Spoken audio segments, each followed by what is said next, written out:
So from all the videos that I've made, this is probably one that you don't want to miss, as what we're going to be talking about is how to get all of these untracked replies into this clay table over here. We're then going to use AI to categorize these emails as valid slash invalid, and then send ourselves a Slack notification so that we can go into this untracked inbox to actually work these leads. And so why this is so important is because we get so many opportunities there that are untapped. And so, for example, someone messaged me recently saying, I'll forward your email to our head of marketing and he will contact you if it will be valuable. And so if the head of marketing was to actually reach out to me, they would be reaching out to me in a completely different thread, meaning I would most likely miss this entirely. Let me show you another example. A person reached out to me, hey, Noel, hope you're doing well. I'm looking for to work with you, with your agency.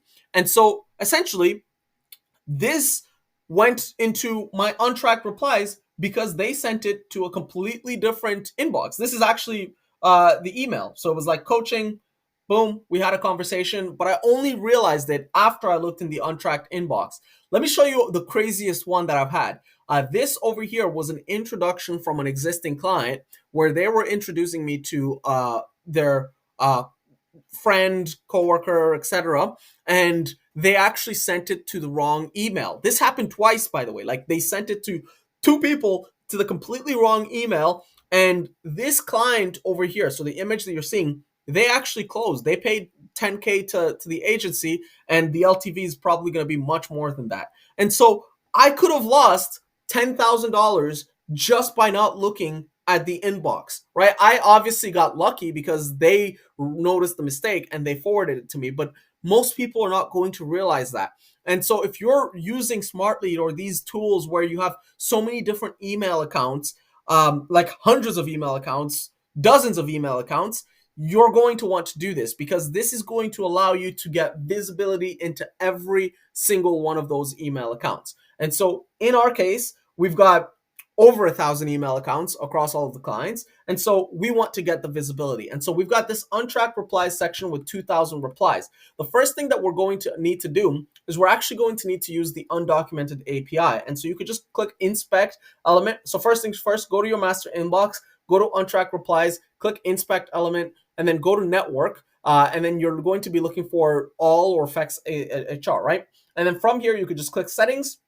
And then actually not settings. You can click the filter and then just do reset. You can also just refresh the page.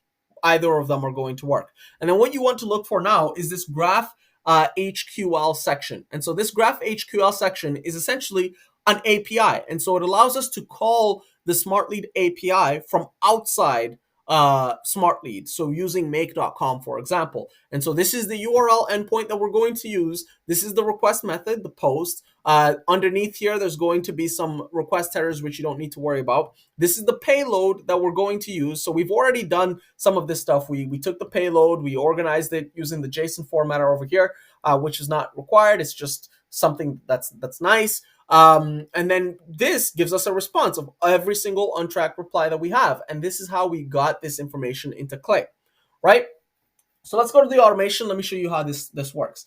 So the first thing that this is doing is it's essentially logging in to our Smartlead account. So we're using this URL endpoint, putting in our email, putting in our password, and then this is going to log in into Smartlead, right?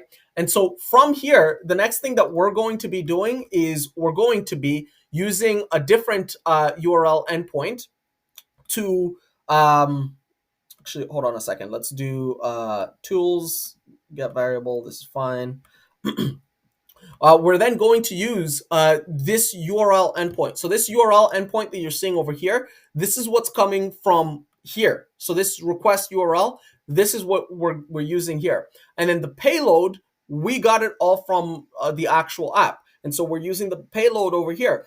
We put the limit as 2,087 because that's how many replies that we've got. We've actually just got two more, right? And so we're actually going to be creating a recurring automation that is reading all of these, marking them as read, and then adding them to Clay, and then basically just doing all of this stuff for us, which is going to be awesome. So by the end of this, we'll have that. created, right? So we can actually just switch that to 2089.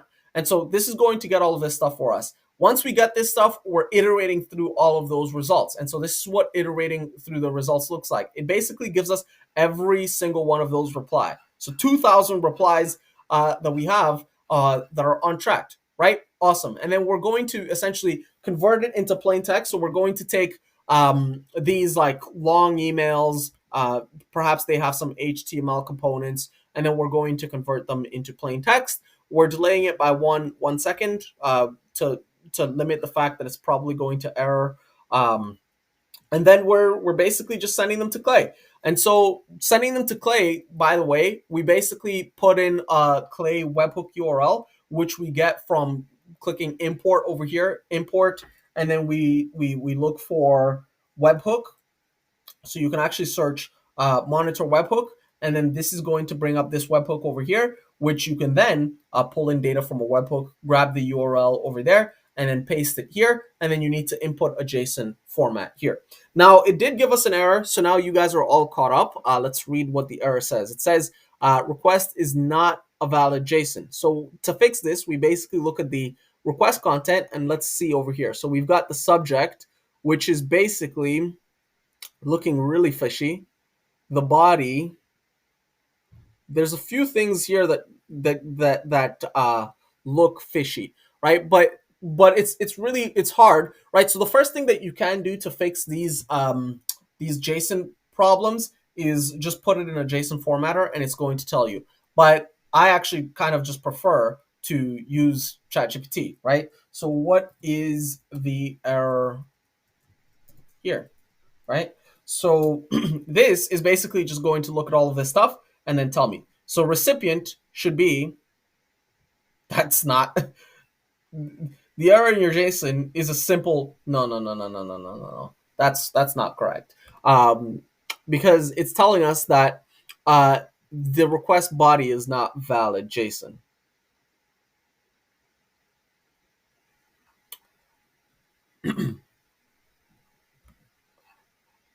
No, let's see here. I'm getting this error in make.com. Great.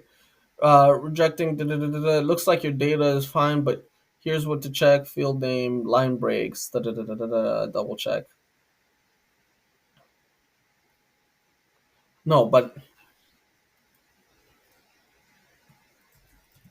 is there anything wrong with the JSON provided? Strictly, a parse is fine.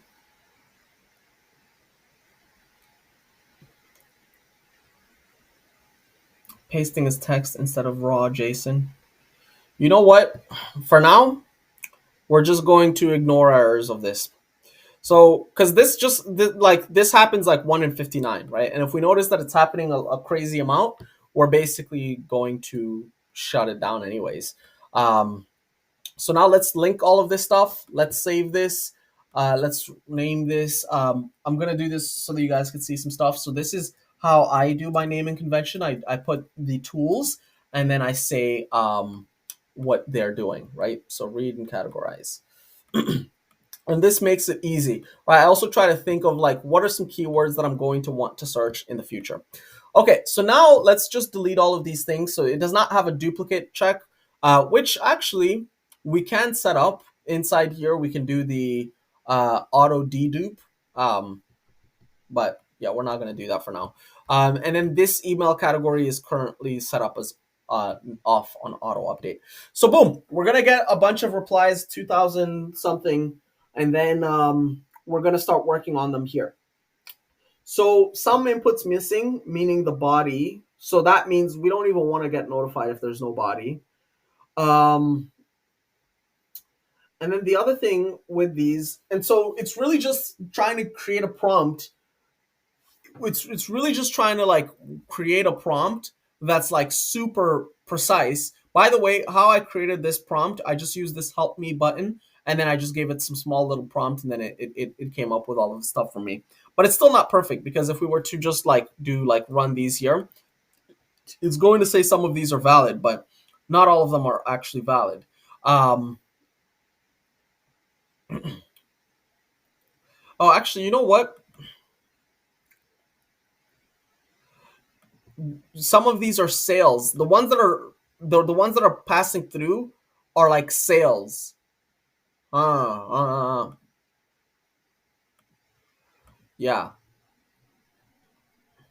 Maybe we need to do that. If an email is out of office or warm up email or a sales pitch, categorize it. There you go. There you go. Out of office, categorize email in 2 to 3 words, marking out of office, and warm up emails. Warm up emails. There you go. That I think is going to fix the issue. Warm up emails and sales pitches as invalid. Okay, I think this is great. Do we have any other sales pitch for other email?